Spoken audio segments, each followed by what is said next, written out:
This is Barnacle for Friday, May 4th, 2001. That's right, Friday night, the end of the first week in May. Two topics tonight. Baseball player Darryl Strawberry and the overwhelmingly popular TV show Survivor.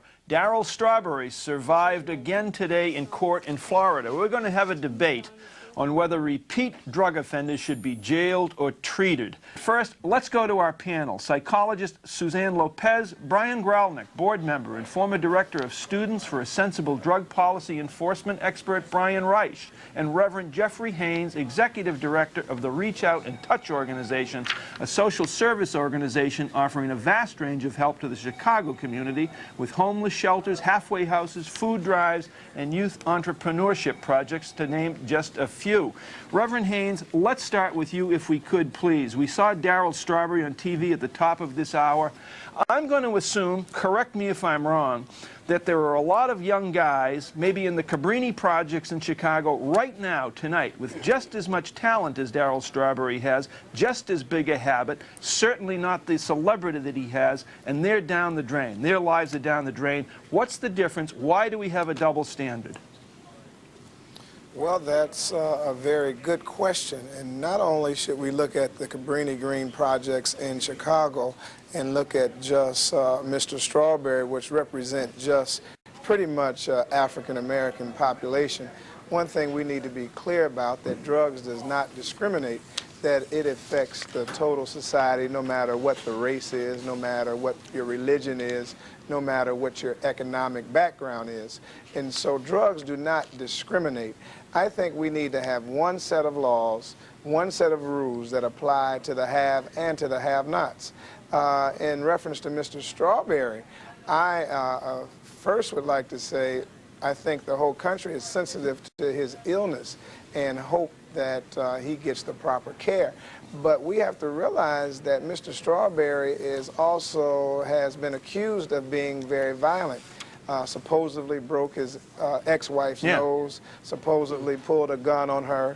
Then he had a live-in girlfriend that he went to jail for a battery charge, supposedly, and then again arrested driving crazy through the streets. And so society cannot become or continue to be victims to the violence that is attributed to drug addiction. All right, Reverend, thank you.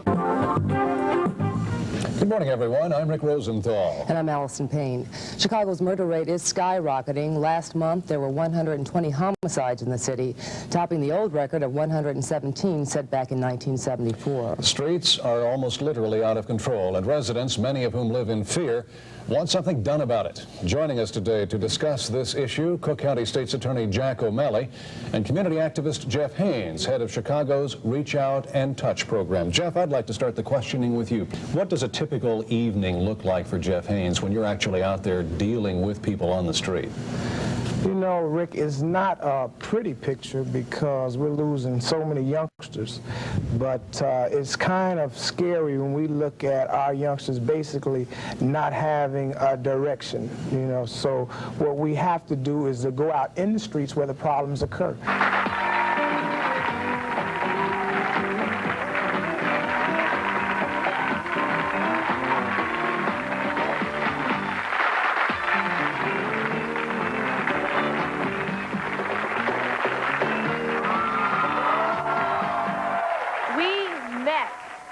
Jeff Haynes a little earlier when he showed us what gang violence is doing to destroy people in his community. Here is what Jeff is doing to fight back.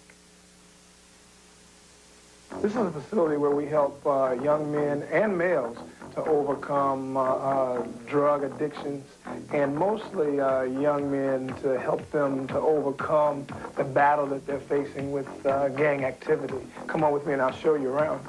As we're passing through, this is just where the guys are having a group discussing some of the issues that they have in life. This one was a building that was abandoned. Jeff, this is a big job you have today, so I'm going to let you get right to it. First thing I wanted to say to Sean and Anika that we will continue to be there for them. One point I wanted to bring out we heard Sherry say the battle that she had, almost being ran over, 7 guys beating her.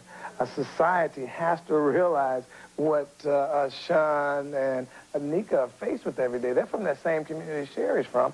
And so if we're not from that community and we're not with them every day, an individual wouldn't understand what they go through.